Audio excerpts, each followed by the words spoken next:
안녕하세요. 저는 너무 황당한 이유로 파혼을 하고 현재 혼자 열심히 살고 있는 싱글 여성이랍니다.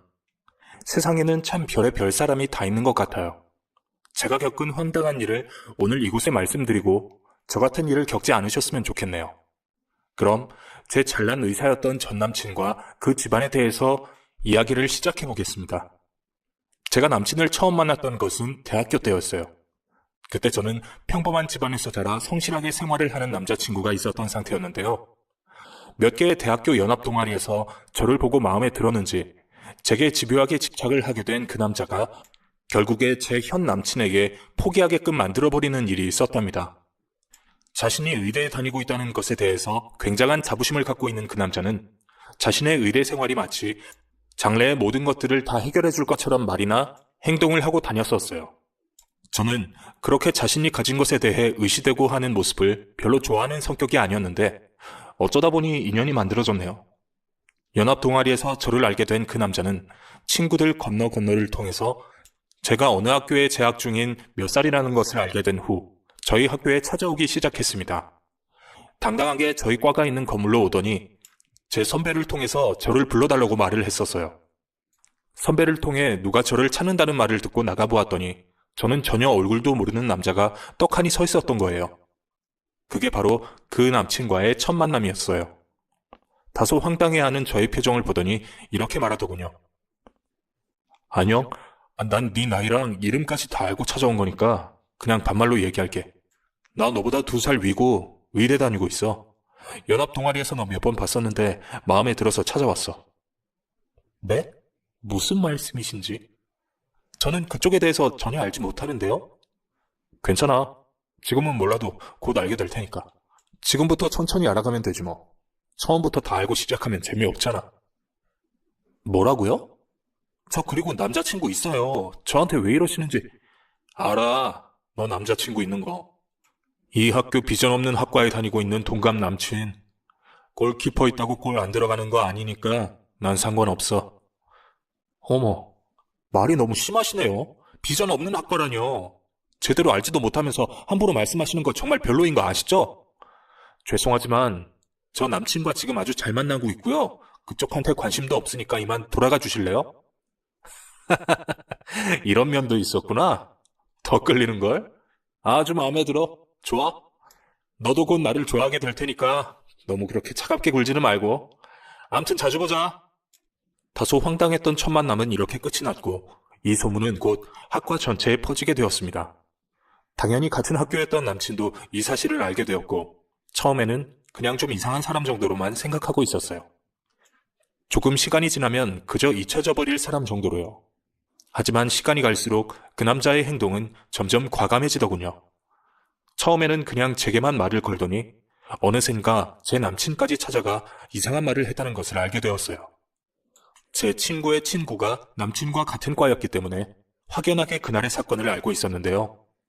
남친이 있는 곳에 찾아온 그 남자랑 이런 말을 했다고 하네요. 반가워요. 나 누군지 알죠? 소문으로 다 들었을 텐데. 네? 누구신지? 나 의대 다니는 사람이고 당신 여친 아주 많이 좋아하고 있는 사람이에요. 이제 알겠죠? 네.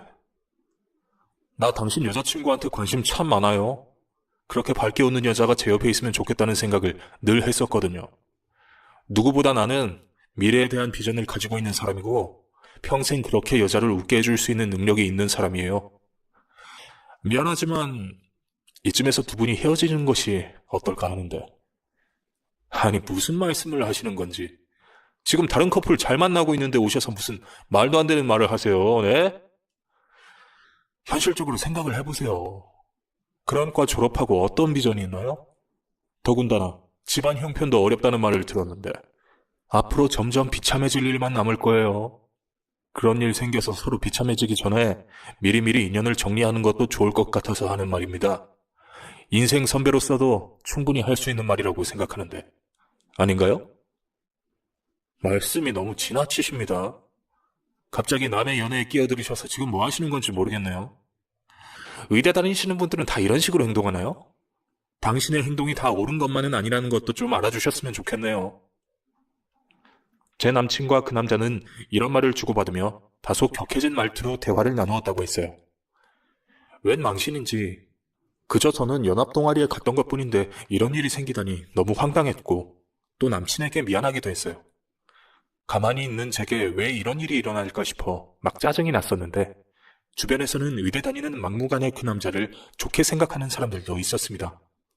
특히 저와 같은 과에 있던 선배는 제게 이런 영화 같은 일이 일어날 수가 있느냐며 자신도 이런 일 좀 일어났으면 좋겠다는 말을 하더군요. 그리고 좋은 학교에 의대까지 다니고 있는 장래가 촉망한 남자가 뭐가 아쉬워서 저 같은 사람에게 이렇게까지 집착을 하는지 이해가 되지 않는다는 말까지 하면서 혹시 저희 집안에 돈이 좀 있다는 것을 알고 그러는 것이 아닌가 하는 말도 꺼냈었어요. 사실 저희 부모님은 배움이 길지는 않으셨지만 그래도 열심히 노력하신 끝에 꽤 괜찮은 것들을 이루어 놓으셨거든요. 고생 많이 하시다가 작은 건물 2채 정도를 가지고 계셨고 한 건물 1층에서는 프랜차이즈 카페도 운영하고 계셨었어요. 저도 틈이 나는 대로 그곳에 가서 알바도 하면서 용돈을 벌고 있는 곳이 바로 부모님이 운영하시는 카페였답니다. 남친과 저는 그냥 이상한 사람 취급을 하면서 지나치기로 마음먹었습니다. 서로에 대한 믿음과 사랑이 워낙 단단했기 때문에 그 정도는 걸림돌이 안 될 것이라고 생각했죠. 하지만 시간이 흐를수록 남친은 점점 지쳐갔습니다. 제게 행동을 어떻게 했길래 그러냐는 둥, 희망을 주게끔 행동하기에 그러는 것이 아니냐는 둥 그런 말을 내뱉으며 말을 하기 시작하더군요. 그러면서 자신은 그 남자의 말대로 가진 것도 없고 미래가 보장되지도 않은 사람이라서 자격이 없다느니 하면서 점점 부정적인 말도 내뱉었죠. 그 남자의 일로 다투는 일도 많아졌고 주변 소문에 의해서 신경 쓰는 일이 너무 많아진 남친은 결국 제게 헤어짐을 얘기하고 말았어요. 사람의 인연이라는 것이 참 신기하더군요. 그렇게 전혀 생각지도 못한 다른 이유로 인해서 헤어질 수도 있다는 것이 정말 신기했어요. 남친이 저와의 헤어짐을 택하고 제가 몇 번이나 남친에게 다가가서 다시 만나자는 말을 했지만 소용이 없었습니다. 저희는 그냥 그렇게 헤어져 버렸어요. 남친과 헤어졌다는 소식에 의대에 다니던 그 남자는 그때부터 노골적으로 제게 다가왔어요. 학교에 꽃도 사들고 왔고 작은 선물도 사들고 오면서 결국엔 자기랑 만나게 될 것이라는 주문을 걸기 시작했는데요. 전 남친이 군대에 입대하게 되면서 눈에서까지 멀어지게 되자 저는 점점 전 남친을 잊게 되었고 의대에 다니던 그 사람의 끈질긴 구애로 결국 연애를 시작하게 되었답니다. 의대에 다니던 남친이 제게 들인 시간은 거의 8개월 정도였어요. 계절이 2번 바뀌었고 해가 바뀌었었죠. 자신이 그렇게 공을 들인 여자는 여태까지 제가 처음이라고 말을 하면서 얼마나 의시되던지 사실 그때 그 모습이 그렇게 좋아 보이지는 않았답니다. 저의 이상형과는 좀 거리가 먼 이 남자를 제가 왜 선택하게 되었는지는 모르겠지만 어쨌든 저희는 그렇게 연애를 시작하게 되면서 많은 사람들의 부러움을 한몸에 받았어요. 특히 그저 평범한 대학교에서 특출나지 않은 그런 과를 전공하며 보통의 성적을 내고 있는 그런 여자였기 때문에 더더욱 부러움의 대상이 되었던 것 같아요. 남친은 좋은 대학교에 의대를 다니고 있었고 외적으로도 꽤 괜찮았거든요. 더군다나 장래에 의사가 될 것이라는 보장이 있었기 때문에 이 어려운 취업난에 그보다 더 좋은 직업은 없다는 말도 하더군요. 남친 역시 그 사실을 알고 있는지 항상 자신에 대한 자부심이 강한 상태였습니다. 제게도 늘 자신의 그런 미래에 대한 자랑을 떠들어 놓으며 의사 부인이 될 자격을 만들어 놓아야 한다는 말을 했었어요. 자고로 의사 마누라가 되려면 그에 맞는 준비를 해야 되는 거야. 뭐? 그게 뭔데? 의사 마누라는 뭐 특별한 건가? 예를 들면 돈을 많이 모아놓는다던가 외모를 아름답게 가꾸어 놓아야 한다던가 뭐 그런 거? 뭐라고?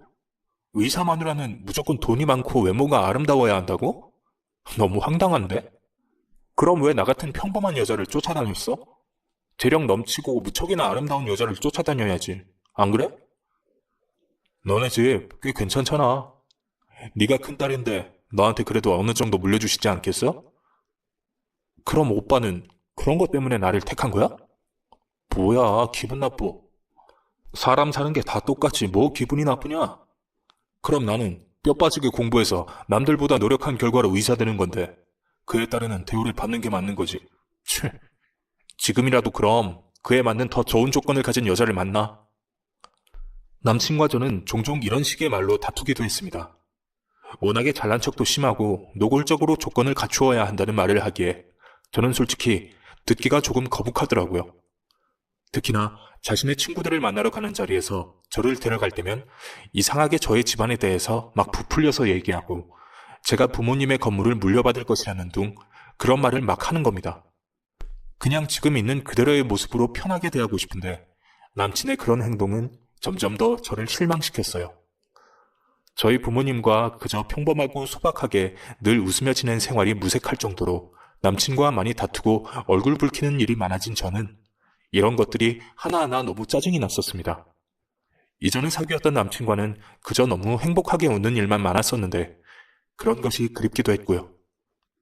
남친이 의대 6년을 졸업하고 군의관으로 군복무를 하러 가게 되었을 때 저는 남친에게 이별을 말했습니다. 의사고 나발이고 자꾸만 저를 짜증나게 하고 화를 내게 하는 그런 연애는 너무 싫었거든요. 특히나 저를 무시하는 투의 말은 점점 쌓여가서 마음의 상처까지 만들어주었고요. 남친은 헤어짐을 인정하지 않았지만 저는 일방적으로 통보해버렸고 군대를 가는 바람에 그렇게 자연스럽게 헤어지게 되었어요. 휴가를 나와서 연락도 많이 오고 저희 집에 찾아온 적도 있었지만 저는 매몰차게 남친을 거절했습니다. 시간은 그렇게 흘러 그저 평범한 중소기업에 취직해서 열심히 직장 생활을 하고 있던 저는 또 한 번의 새로운 연애를 시작했었는데요. 같은 회사에 다니던 사람으로 나이는 저보다 4살 위였는데 집안이 좀 힘든 형편이라서 아직도 대학교 때 받았던 학자금 대출을 갚고 있는 어려운 상황의 남친이었어요. 의대에 다니는 전 남친이 하도 자기 자부심이 크고 의사 어쩌고 조건 어쩌고 하는 소리가 싫어서 택한 연애였는데 어려운 생활로 인해 고충을 겪고 있는 남친 곁에 있으려니 제가 진이 다 빠지는 것 같더라고요. 뭐든지 한 푼이라도 아껴야 하고 집안에 생활비도 들여야 하고 어머니는 아파서 병원에 모셔다 드리면서 없는 돈에 병원비까지 내야 하는 남친의 삶을 옆에서 지켜보니 너무 힘이 들어 보였습니다. 엎친 데 덮친 격으로 회사 내에서도 일에 대한 평판이 좋지 않아 승진도 잘 되지 않는 상황이었기에 아무것도 기대할 것이 없는 자신의 인생을 비관적으로 바라보는 남친이 저는 점점 멀어지는 것 같더라고요. 늘 밝게 웃는 일만 있을 줄 알았던 인생이 나이를 한 살 한 살 먹다 보니 참 어려운 일들이 많이 일어나는 것 같았어요. 그냥 아무 생각 없이 웃고 즐기던 대학생 때가 좋았나 싶기도 하고 말이죠. 저는 또 그렇게 한번 힘든 연애를 끝을 내고 결혼에 대한 생각이 아예 없어져 버리고 말았답니다. 굳이 결혼이라는 것을 하지 않아도 충분히 행복하게 살 수 있을 것 같았거든요. 운동도 하러 다니면서 새로운 사람들도 만나고 좋아하는 음악도 듣고 영화도 보고 혼자서도 충분히 할 수 있으니 말이죠. 그리고 나이 30이 되니 굳이 남자의 비위에 하나하나 맞추어야겠다는 생각도 들지 않았고 연애 자체가 귀찮아지기도 했었습니다. 그저 그렇게 솔로 라이프를 즐기고 있을 때쯤 지나간 의대 남친이 다시 한번 연락을 해왔어요. 이번에는 조금 뭔가 달라진 듯한 느낌으로 제게 다가왔는데 예전에는 자기의 프라이드도 강하고 저를 무시하는 경향도 있었는데 이번에는 조금 낮은 자세로 말을 하더군요. 저기 잘 지냈지? 혹시 나 잊은 거 아니겠지? 잘 지냈지. 우리가 뭐 잊는다고 잊을 수 있는 사이는 아니잖아.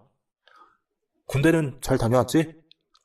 그럼 잘 다녀왔고 병원에 취직도 했고 시간 참 빠르다.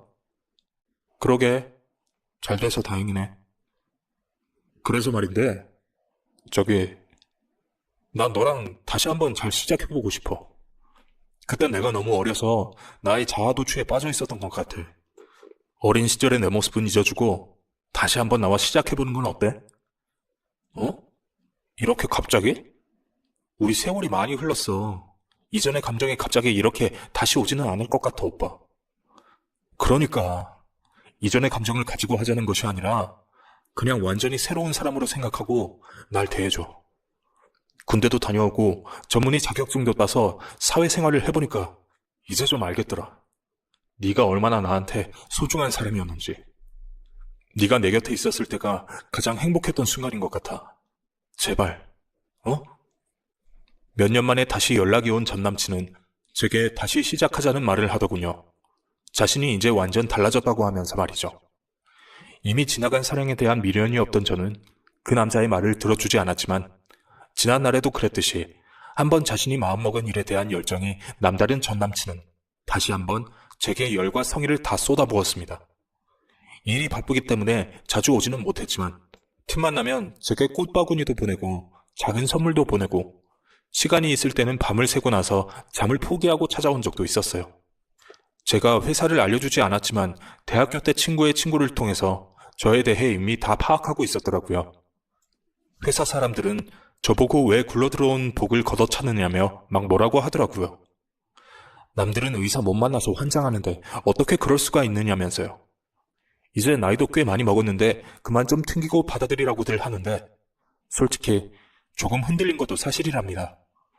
나이가 들고 보니 직업이 얼마나 중요한지 알게 되었거든요. 사람의 직업이나 위치가 그 사람의 인격 형성에도 영향을 끼치는 것 같았고 너무 앞서간 생각이겠지만 앞으로 이세를 낳았을 때 아빠의 직업이 의사라고 하면 솔직히 어디 가서도 무시당하지는 않을 것 같았어요.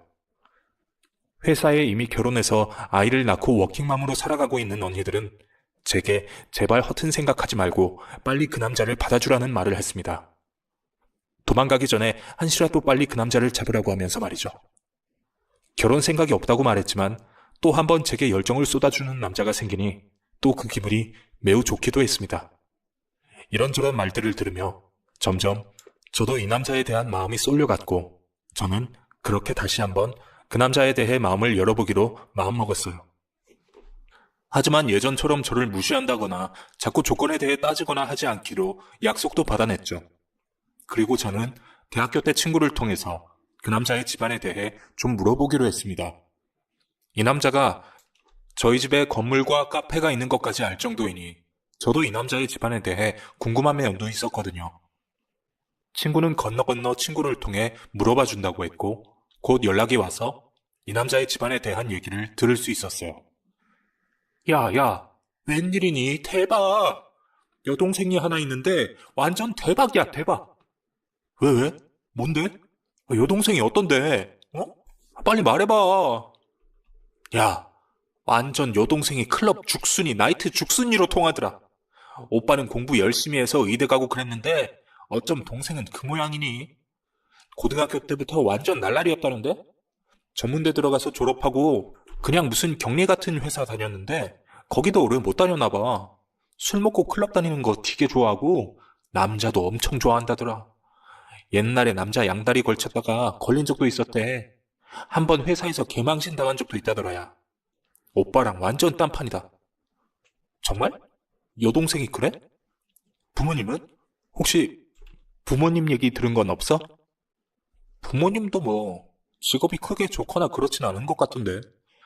만약에 사자 들어갈 정도로 좋은 직업이면 누구나 다 알았겠지. 그냥 뭐 평범한가 봐. 엄마가 보통이 아니라는 말을 듣긴 했어. 딸내미 때문에 속 썩어서 회사 찾아오고 딸내미 남친한테 장난 아니게 하고 그랬었다는 말만 들었어. 아, 그렇구나. 고마워.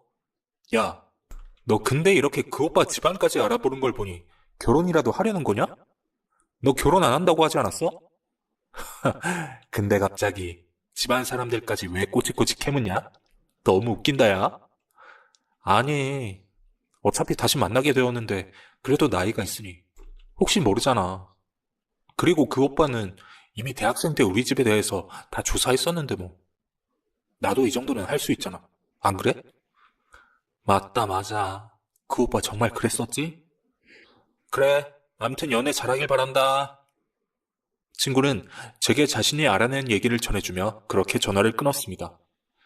친구의 정보에 의하면 의사 남친 말고는 딱히 내세울 것이 없는 집안인 듯 보였어요.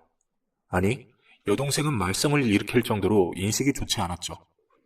다시 연애를 시작하게 된 의사 남친은 정말 하나부터 열까지 세심하게 저를 신경 써 주었습니다. 대학교 다닐 때 만났던 그때 분위기와 조금 바뀐 것 같기도 했어요. 무시하는 말투도 많이 달라졌고 조건을 따지고 들던 그때의 말투와는 정말 많이 변한 것이 느껴지더군요. 한번 자신이 원하고자 하는 것에 대한 목표를 세우면 열과 성의를 다해서 행동하는 남친이었기에 연애하는 초반에는 정말 많은 것을 베풀었고 저는 그로 인해 행복감을 느꼈습니다. 만약에 예전 같은 행동이 나올 경우에는 바로 헤어진다는 경고 아닌 경고를 해서 그런지 남친은 행동 하나하나에 신경 써서 하는 듯 보였습니다. 그리고 그때는 저희 부모님이 가지고 있는 작은 건물이 증축 공사를 막 시작했었을 때예요.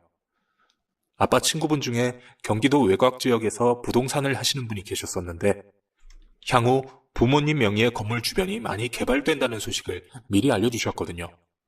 그런 소식을 듣게 된 부모님은 조금이라도 좋은 조건으로 건물의 값어치를 높이기 위해서 건물의 외관과 내부를 리모델링 하셨고 건물을 조금 더 높이며 이곳저곳을 업그레이드 하셨던 것이죠. 모아둔 돈과 대출을 끌어모아 미래를 위한 투자를 진행하셨답니다. 하필 딱 건물 공사를 시작하고 나서 의사 남친이 다시 연락이 왔었기에 그 시기가 참 기가 막히게 떨어진다고 생각을 하기도 했었지만 뭐 설마 그 정도로 몇 년 전 헤어진 여자친구 부모님의 건물에 관심이 있을 것이라고 생각하지는 않았습니다.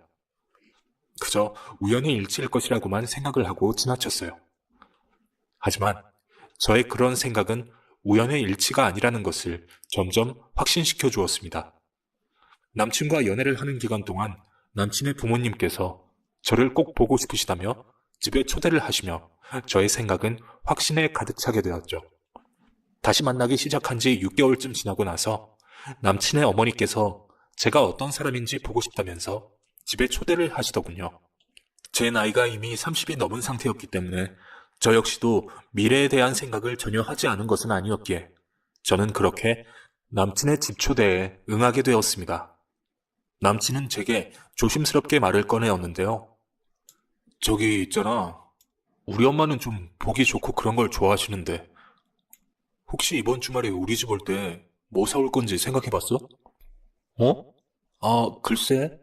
처음 뵙는 자리라서 작은 꽃다발 하나 사갈까 하는데. 작은 꽃다발 하나? 다른 건 뭐 없고? 다른 거? 뭐? 그냥 가볍게 저녁 식사 초대해 주신 자리 아니야? 난 그저 가볍게 생각했는데 좀 그런가? 아니, 아무리 그래도 우리가 나이도 있고 한데 작은 꽃다발 하나만 사가기는 좀 그렇지 않나?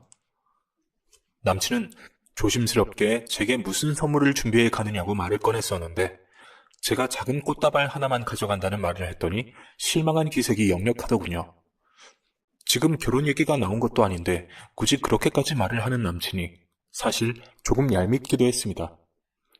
마음에 내키지는 않았지만 작은 홍삼 절편 세트를 작은 꽃다발과 함께 준비를 해서 남친의 집에 찾아가게 되었어요.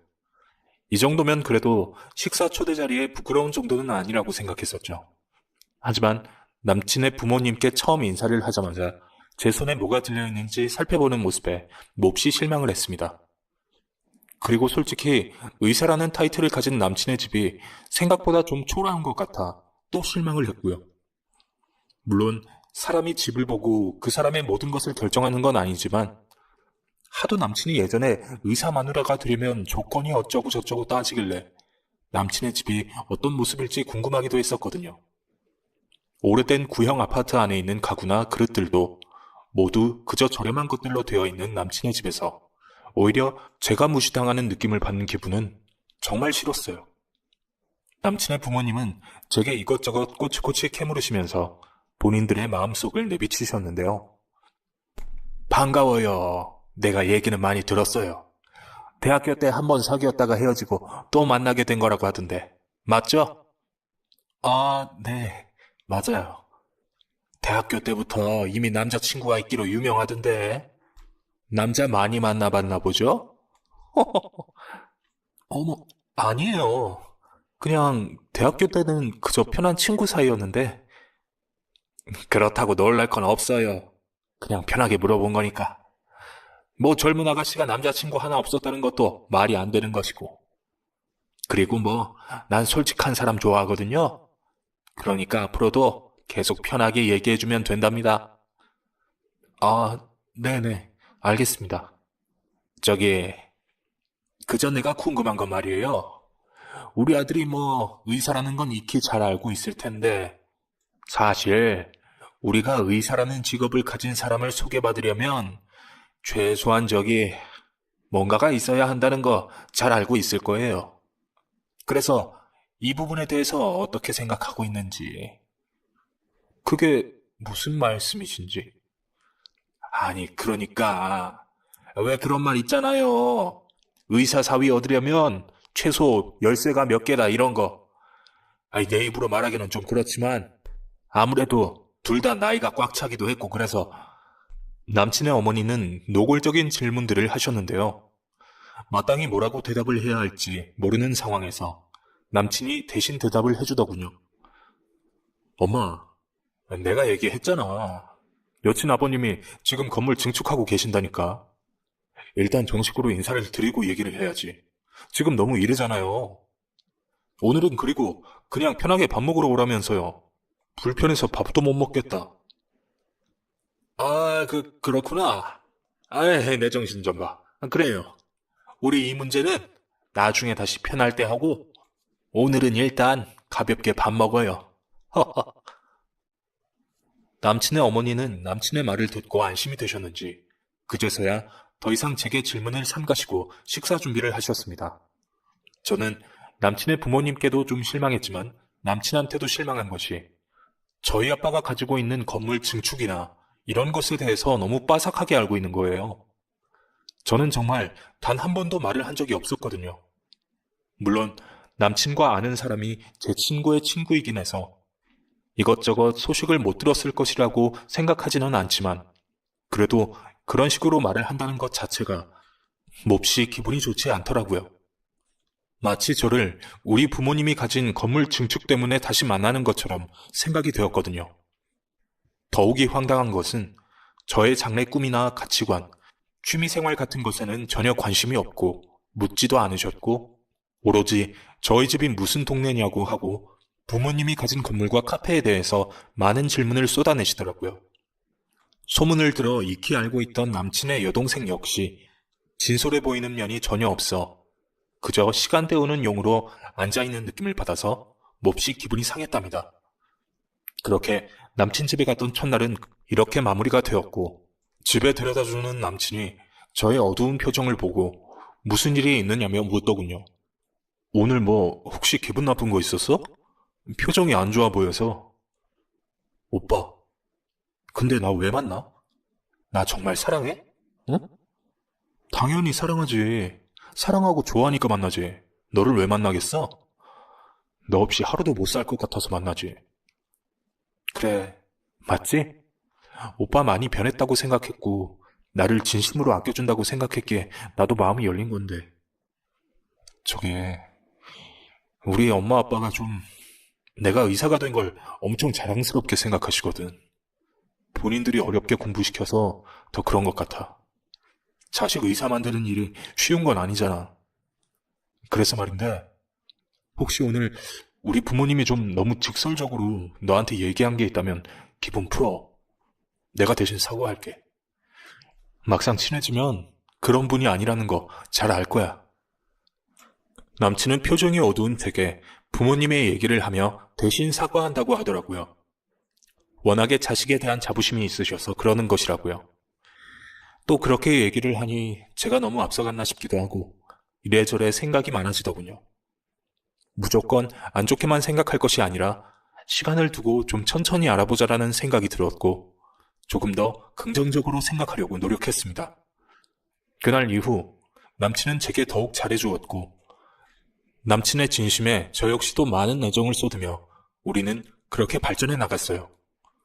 남친의 부모님에 대한 얘기는 하지 않은 채 저희 부모님께 남친을 소개시켜드렸더니 그저 건실하니 좋은 청년 같다고 하며 제게 긍정적으로 말씀해 주신 덕분에 저희는 더욱 급속도로 서로의 일부분이 되어버렸죠. 그리고 저희 아빠가 가진 건물 역시 증축 공사를 다 완료하고 안정적인 임대가 다시 될 때쯤 남친은 서서히 결혼 얘기를 하더군요. 남친은 대부분 의사들이 안정적인 직장을 가져야 일을 하기에 좋다고 하면서 하루라도 빨리 결혼을 하고 싶다고 했습니다. 데이트를 할 시간적인 여유도 많이 없었기에 그저 같은 집에서 살면서 알콩달콩 데이트하는 연인처럼 지내고 싶다고요. 그도 그럴 것이 정말 잠이 모자랄 정도로 바쁜 의사 생활 가운데 저희 집에 찾아와서 눈이 빨개져 있는 남친이 안타깝다는 생각도 많이 들었거든요. 결혼을 하면 굳이 따로 시간을 내지 않아도 집에서 밤새도록 붙어 있으면서 데이트하는 기분도 낼 수 있고 좀 더 가까이에서 남친을 챙겨줄 수 있다는 생각에 저도 결혼을 결심하게 되었답니다. 그리고 양가 상견례 자리가 마련된 날, 시댁 부모님께서는 혼수와 집장만에 대한 부분을 얘기하시며 서초동에 있는 아파트가 한 채 있다며 이 집에 세입자가 나가는 시기에 들어가서 살 수 있다는 말씀을 하시더라고요. 남친의 집이 그다지 부유해 보이지 않았기 때문에 서초동 아파트까지는 생각해 본 적도 없었는데 사실 많이 놀라기도 했고 한편으로는 다행이라는 생각을 하기도 했습니다. 번듯한 집 하나 장만하는 것이 얼마나 어려운 줄 뉴스를 통해 많이 접했거든요. 일반인 월급을 평생 모아도 서초동에 아파트를 마련하는 것이 불가능하다는 기사를 읽은 적이 있어서 마음속으로 너무 안정감이 들었습니다. 그런데 아파트 얘기가 끝이 나기 전에 남친의 어머니는 한마디를 덧붙이셨어요. 그래서 말인데요. 사실 의사 사위 맞이하시는 게 그리 쉬운 일은 아니시라는 거 잘 아실 겁니다. 저희가 서초동 아파트까지 마련해주는 입장에서 어느 정도 약속을 하나 해주십사 하고요. 네네. 약속이 뭔지 말씀해 주십시오. 우리 아들이 언제까지 남의 밑에서 있을 수는 없지 않습니까? 개인 병원을 하나 세우고 싶거든요. 우리 아들이 여자친구가 없을 때 여기저기서 병원 해준다고 하면서 맞선 자리도 많이 들어왔습니다. 그 정도는 돼야 의사 사위를 볼 수 있지 않나 하는 마음으로 말씀드려봅니다. 그럼 병원 개원을 말씀하시는 건가요? 저도 아예 생각을 안 한 것은 아니에요. 그래서 말인데 제가 가지고 있는 건물 2층에서 작게 시작해보면 어떨까 하는 생각도 있답니다. 2층에서 작게 하는 것보다는 조금 규모 있게 시작했으면 싶네요. 기왕 의사 사위에게 해주실 거 화끈하게 건물 통째로 해주시면 어떨까 합니다만 서초동 아파트 근처면 더 좋고요. 예? 이제 처음 개원하는 건데 그래도 너무... 덧붙여 말씀드리자면 건물을 통째로 매매해준다는 맞선 자리도 있었답니다. 그걸 모두 제치고 기다렸다는 것만 좀 알아주세요. 예비 시모의 말에 당황한 기색이 역력하신 저희 아빠와 엄마는 식은땀을 흘리시며 물을 마시고 계셨어요.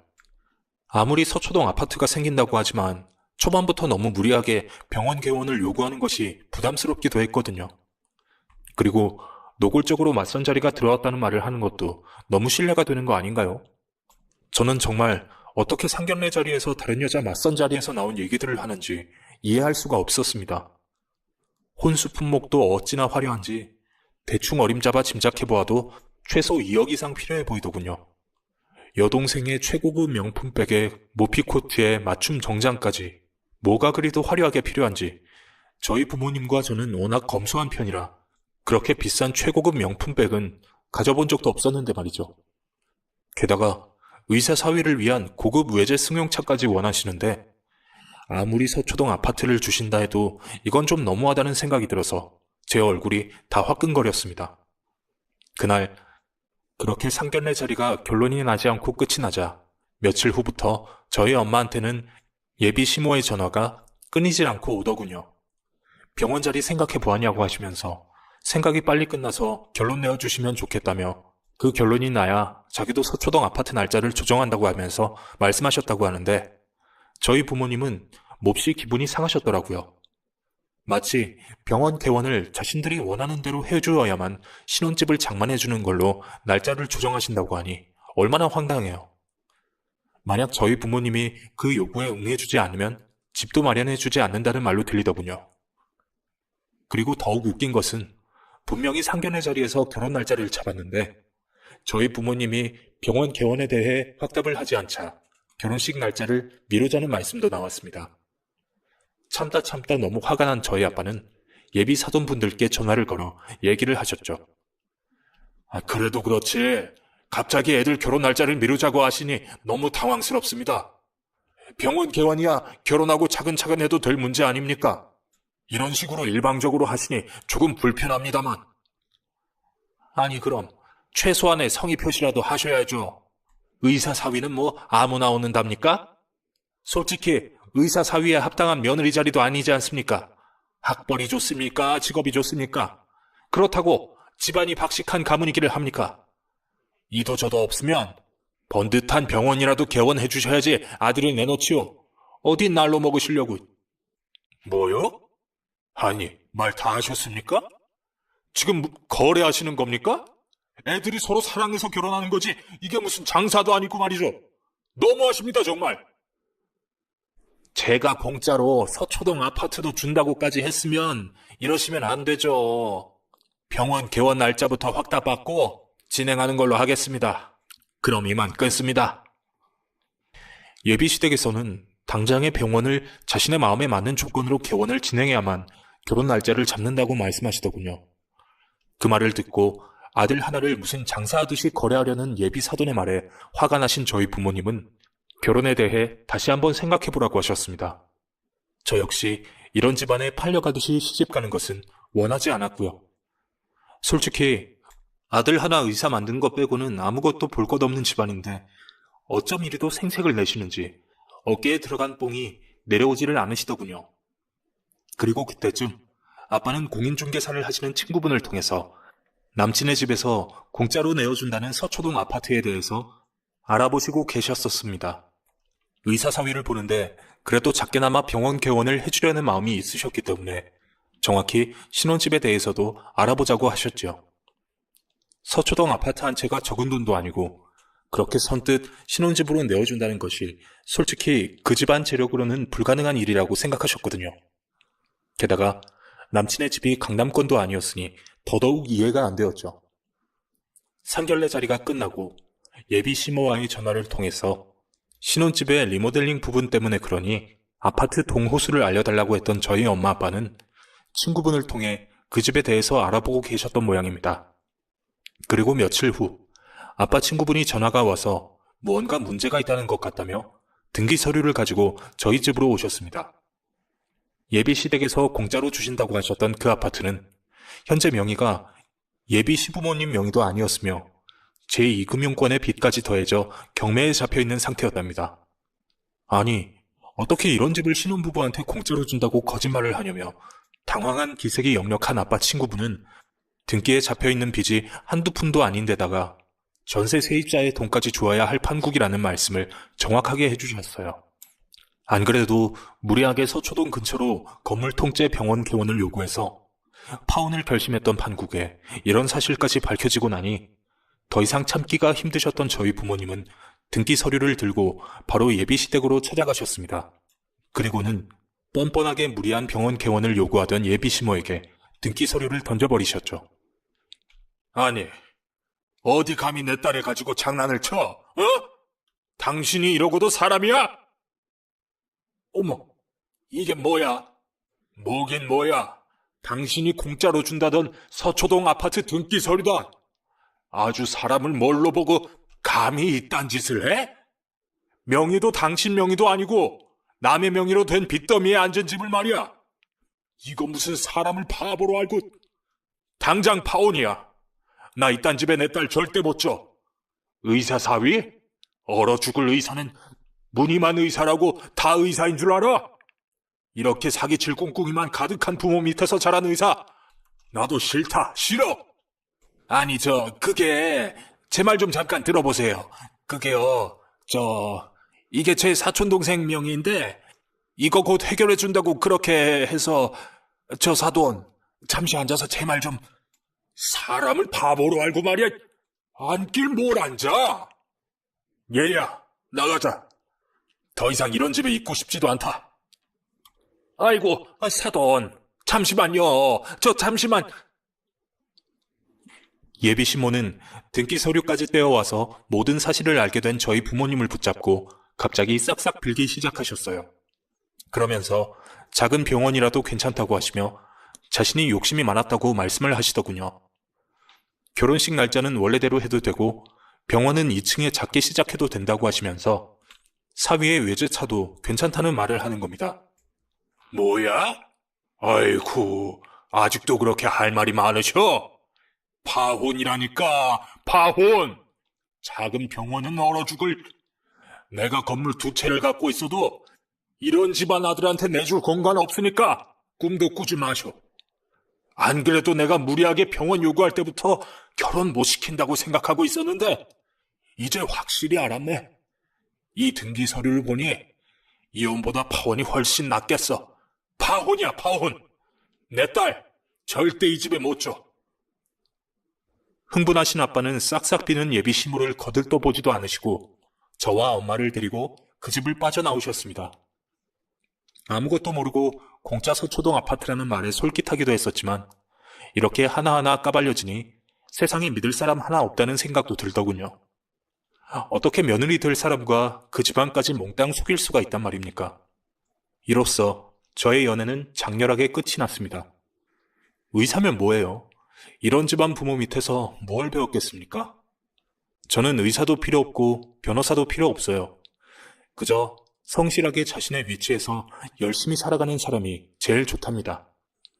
물론 미래를 내다보고 열심히 생활하는 사람이면 좋겠지만 자신이 가진 것에 비해 너무 많은 욕심을 부리는 사람이 아니었으면 좋겠다는 생각도 들었어요. 자수성가하신 저희 부모님이 항상 제게 겸손하고 남의 것에 욕심 부리지 말라고 하셨는데 그런 가훈이 정말 뼈저리게 느껴지는 일이었던 것 같아요. 어이없는 일로 파혼을 하게 된 저는 주변에서 쑥덕거리는 소문을 잠재우기 위해서 그저 솔직하게 하나도 빠짐없이 말해주었습니다. 괜히 저 때문에 의사 남친이랑 파혼했다는 말 듣기 싫으니까요.